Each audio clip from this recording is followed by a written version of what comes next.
എല്ലാവർക്കും സുഖമാണെന്ന് വിശ്വസിക്കുന്നു. 2025 ജൂൺ മാസത്തിൽ ആധാർ കാർഡ് ഉള്ളവർ ശ്രദ്ധിക്കേണ്ട ഏറ്റവും പ്രധാനപ്പെട്ട അറിയിപ്പുകളാണ് ഈ ഒരു വീഡിയോയിൽ നിങ്ങളുമായി പങ്കുവെക്കുന്നത്. ഈ മാസം സ്വന്തമായിട്ട് സൗജന്യമായിട്ട് പുതുക്കുന്നതിനുള്ള അവസാന തീയതി അവസാനിക്കുകയാണ് എന്നുള്ള വാർത്തകളും ഒക്കെ നിങ്ങൾ കണ്ടിട്ടുണ്ടാകും. അതിനുശേഷം പുതുക്കാൻ കഴിയില്ലേ എന്നുള്ള സംശയങ്ങൾ നിരവധി പേർ ഉന്നയിച്ചിട്ടുണ്ട്. അപ്പം ഇതുമായി ബന്ധപ്പെട്ട ഏറ്റവും പുതിയ അറിയിപ്പുകളാണ് വീഡിയോയിൽ നിങ്ങളുമായി പങ്കുവെക്കുന്നത്.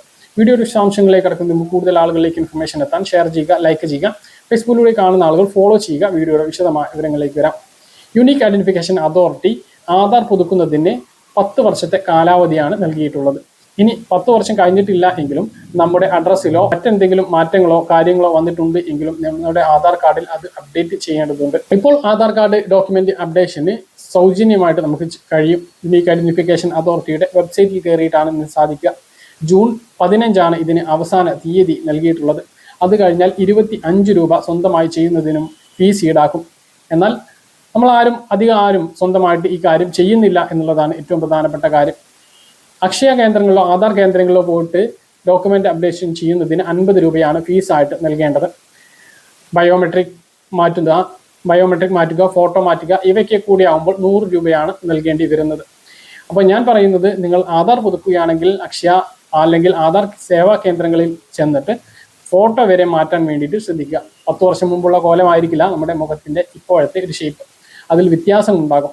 ഫേസ് RD ഉപയോഗിച്ചുള്ള, ഫേസ് സ്കാൻ ഉപയോഗിച്ചുള്ള പല വെരിഫിക്കേഷൻ നടപടികൾ അല്ലെങ്കിൽ KYC നടപടികളൊക്കെ ഉള്ള സ്ഥിതിക്ക് ഇനി അങ്ങോട്ട് ഫേസ് IDയും വളരെ പ്രധാനപ്പെട്ടതാണ്. യൂണിക് ഐഡന്റിഫിക്കേഷൻ അതോറിറ്റി പുറത്തിറക്കാൻ പോകുന്ന ആധാർ ആപ്പ് അത് മുഖാന്തരം നമുക്ക് ഫേസ് വെരിഫിക്കേഷനിലൂടെയാണ് പ്രവർത്തിക്കുന്നത്. അതുകൊണ്ട് തന്നെ ആധാറിന്റെ കോപ്പി അല്ലെങ്കിൽ ഒറിജിനൽ കൊണ്ട് നടക്കുന്നത് നമുക്ക് ഒഴിവാക്കാനാകും. QR കോഡ് ഉപയോഗിച്ച് നമ്മൾ UPI പണം അയക്കുന്നത് പോലെ, ഗൂഗിൾ പേ, ഫോൺ പേ ഒക്കെ പണം അയക്കാൻ QR കോഡ് സ്കാൻ ചെയ്യുന്നത് പോലെ തന്നെ ആധാർ ആപ്പിലെ QR കോഡ് സ്കാൻ ചെയ്ത് കഴിഞ്ഞാൽ നമ്മുടെ ആധാർ വെരിഫിക്കേഷൻ നടപടി പൂർത്തിയാകും. നമ്മുടെ ഒരു വിവരവും മറ്റൊരാൾക്ക് ലഭിക്കുകയുമില്ല, വെരിഫിക്കേഷൻ നടപടി പൂർത്തിയാവുകയും ചെയ്യും. ആ ഒരു രീതിയിലേക്ക് മാറുകയാണ്. അതിനെല്ലാം നമ്മുടെ ഇപ്പോഴത്തെ കോലത്തിലുള്ള ഫോട്ടോ ആണ് ആധാറിൽ വേണ്ടത് എന്നുള്ളത് പ്രധാനപ്പെട്ട ഒരു കാര്യമാണ്. അതുകൊണ്ട് തന്നെ 10 വർഷം കഴിഞ്ഞിട്ടുള്ള ആളുകൾ ആധാർ പുതുക്കുന്ന സമയത്തെങ്കിലും ഫോട്ടോ മാറ്റാൻ വേണ്ടിയിട്ട് ശ്രദ്ധിക്കുക. പഴയ ഫോട്ടോയും ഇപ്പോഴത്തെ രൂപവും തമ്മിൽ വ്യത്യാസങ്ങൾ ഉണ്ടായേക്കാം. മറ്റൊന്ന്, സ്കൂളുകളെല്ലാം ഇപ്പോൾ തുറന്നു. ഇനി സ്കോളർഷിപ്പുമായി ബന്ധപ്പെട്ട കാര്യങ്ങൾ അല്ലെങ്കിൽ അഡ്മിഷൻ നടപടിയുമായി ബന്ധപ്പെട്ട കാര്യങ്ങൾക്കെല്ലാം ആധാർ വളരെ പ്രധാനപ്പെട്ട രേഖയാണ്. 5 വയസ്സിന് മുമ്പ് എടുത്തിട്ടുള്ള ആധാർ കാർഡ് 5 വയസ്സിന് ശേഷം പുതുക്കണം. 7 വയസ്സ് വരെ ഇത് സൗജന്യമാണ്. 7 വയസ്സ് കഴിഞ്ഞാൽ 100 രൂപ ഫീസ് നൽകണം. അതുപോലെ തന്നെ 15 വയസ്സിന് മുമ്പ് എടുത്തിട്ടുള്ള ആധാറും 15 വയസ്സിന് ശേഷം പുതുക്കണം. 17 വയസ്സ് വരെ ഇത് സൗജന്യമാണ്. അത് കഴിഞ്ഞാൽ അതിനും ഫീസ് നൽകേണ്ടി വരും. അത് എല്ലാ വിദ്യാർത്ഥികളും അല്ലെങ്കിൽ രക്ഷിതാക്കളും ശ്രദ്ധിക്കേണ്ട കാര്യമാണ്. പിന്നെ ആധാറിലെ മൊബൈൽ നമ്പർ, അത് വളരെ പ്രധാനപ്പെട്ട ഒരു രേഖയാണ്. ആധാറിൽ മൊബൈൽ നമ്പർ ലിങ്ക് ചെയ്തിട്ടില്ല എങ്കിൽ നമ്മുടെ ആധാറിന് കടലാസിൻ്റെ വില പോലും ഉണ്ടാകില്ല എന്നുള്ളത് നമ്മൾ പല തവണ പറഞ്ഞതാണ്.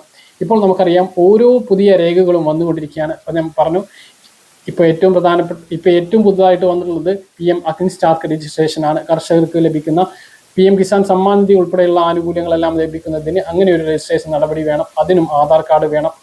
പിന്നെ മോട്ടോർ വാഹന വകുപ്പിൻ്റെ രേഖകൾ, ഇവയൊക്കെ ഈ ഒരു ആധാർ കാർഡുമായിട്ട് ബന്ധപ്പെട്ടിട്ടാണ് ഇപ്പോൾ ചെയ്യുന്നത്. അതിലെല്ലാം OTP നിർബന്ധമാണ്. നമ്മുടെ മൊബൈലിലേക്ക്, ആധാറുമായി ലിങ്ക് ചെയ്തിട്ടുള്ള മൊബൈലിലേക്ക് OTP വരും. അതുകൊണ്ട് തന്നെ OTP വളരെ പ്രധാനപ്പെട്ടതാണ്. ഒരു മൊബൈൽ നമ്പറിൽ ഒരു ആധാർ മാത്രമല്ല ലിങ്ക് ചെയ്യാൻ കഴിയുക. വീട്ടിലെ എല്ലാവരുടെയും ആധാർ ഒരേ മൊബൈൽ നമ്പറിൽ ലിങ്ക് ചെയ്യുന്നത് കൊണ്ട് പ്രശ്നമില്ല എന്നുള്ളതും ഓർമ്മിപ്പിക്കുന്നു.